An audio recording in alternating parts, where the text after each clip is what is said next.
వెంటనే ప్రతి కింటాకి 500 రూపాయలు చొప్పున బోనస్లు వెంటనే దొడ్డు రకానికి సన్న రకానికి కలిపి బోనస్లు వెంటనే 2 రకాల ఓట్ల దాని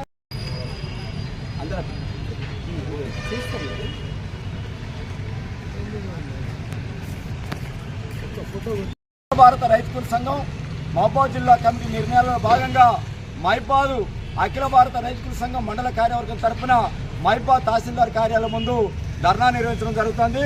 ఈ ధర్నా యొక్క ముఖ్య ఉద్దేశం ఏంటంటే రైతులు ఎదుర్కొనేటువంటి సమస్యలు అయితేనేయో కేసీఆర్ ఏలేని పనులు నేను చేస్తా, రైతు వ్యతిరేకి కేసీఆర్ నేను రైతుకు దగ్గర ఉంటా, రైతు డిక్లరేషన్ వరంగల్ డిక్లరేషన్ చెప్పి రాహుల్ గాంధీ నుంచి మరి రేవంత్ రెడ్డి వరకు అనేక వాగ్దానాలు చేశారు.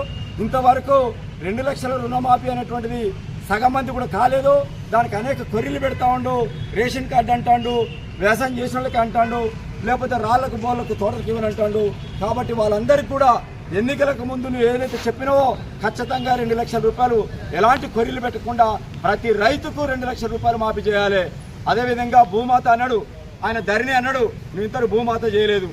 రెండోది మిర్చి పంట అనేక సవాళ్లతోటి కష్టపడి పంట పండిస్తే అది 30 క్వింటాలు కావాల్సింది 10 క్వింటాలు కూడా రావట్లేదు. దానికి కింటాకి 25,000 కనీస మద్దతు ధర ప్రకటించాలి. మిర్చి రైతులు ఆదుకోవాలి.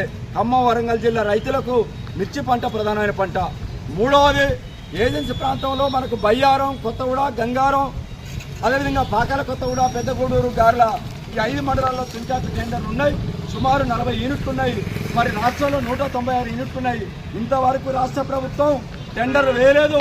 టెండర్లు రాకపోతే రేవంత్ రెడ్డి ప్రభుత్వం ఆదివాసీ ప్రజలకు 2వ పంట తుంచాకు పంట, ఆ పంట లేకపోతే ఆదివాసీలు జీవనోపాధి కోల్పోతారు, వాళ్ళు అన్నమో రామచంద్ర అనే పరిస్థితి ఉంటుంది. కాబట్టి వెంటనే తుంచాకు ప్రారంభించాలి, అది ప్రభుత్వమే కొనుగోలు అని చెప్పి 3వ డిమాండు.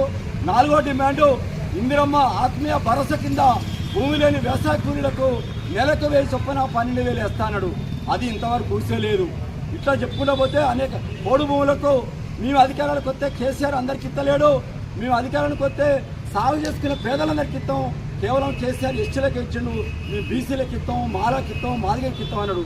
మరి సీతక్క కానీ రేవంత్ రెడ్డి కానీ అనేక సార్లు మీరు పోడుగులు పట్టాలు ఇస్తామన్నారు. ఇంతవరకు పోడుగులు పట్టాలు లేవు. కాబట్టి పోడుగులకు పట్టాలు ఇవ్వాలి, కౌలు రైతులకు కార్డులు ఇవ్వాలి.